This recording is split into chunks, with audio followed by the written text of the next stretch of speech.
am a 2021 Milken Educator and the 2024 Kentucky Teacher of the Year.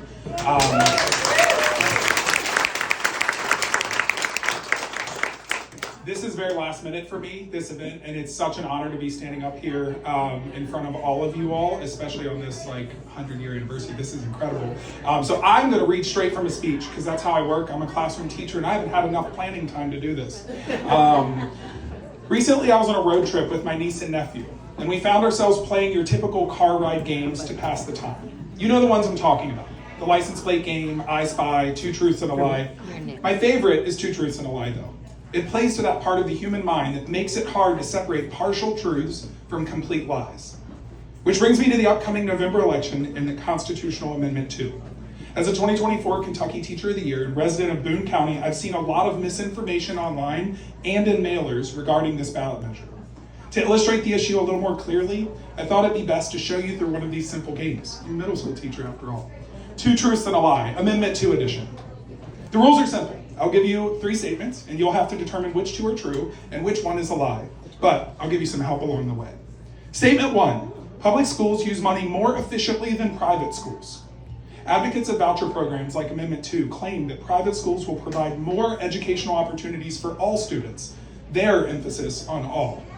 While there are many misrepresentations here, a major one is that private schools offer more opportunities for students. While private schools do have more discretionary spending, they are less efficient in how they spend money and who that money goes to. A study by Fordham University found that private schools put as little as 41% of their allocated funds into the classroom, while their public school districts put as much as 63% directly to students. The public dollars that go to public schools are used for more students and are used more efficiently. Statement 2, public school teachers are held to higher standards than their counterparts in private school. Advocates of voucher programs claim that Amendment 2 will provide more innovative practices and policies in education. While innovation is a hallmark of education, as it should be, it is also important that these innovators are based in research and those implementing them are held accountable for their practices. Public school teachers are required to uphold professional licensing standards and teaching practices.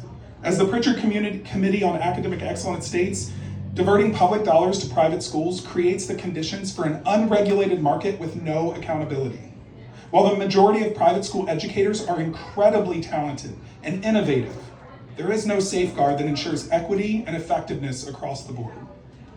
Statement 3, public schools will be stronger with Amendment 2.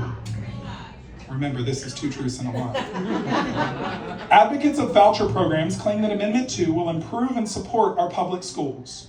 The most pernicious and harmful lie perpetuated by this amendment and its supporters is that it is good for public school teachers and students. The folks that will suffer most will be students from low-income households and rural students. In Kentucky, over 60% of all counties do not have access to private schools in the first place and will suffer the financial losses associated with the passage of this amendment. Even those in areas with high numbers of private schools, like Northern Kentucky, will suffer.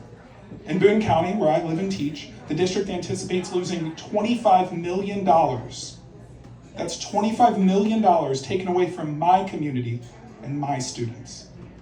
So which one's the lie? Could you tell?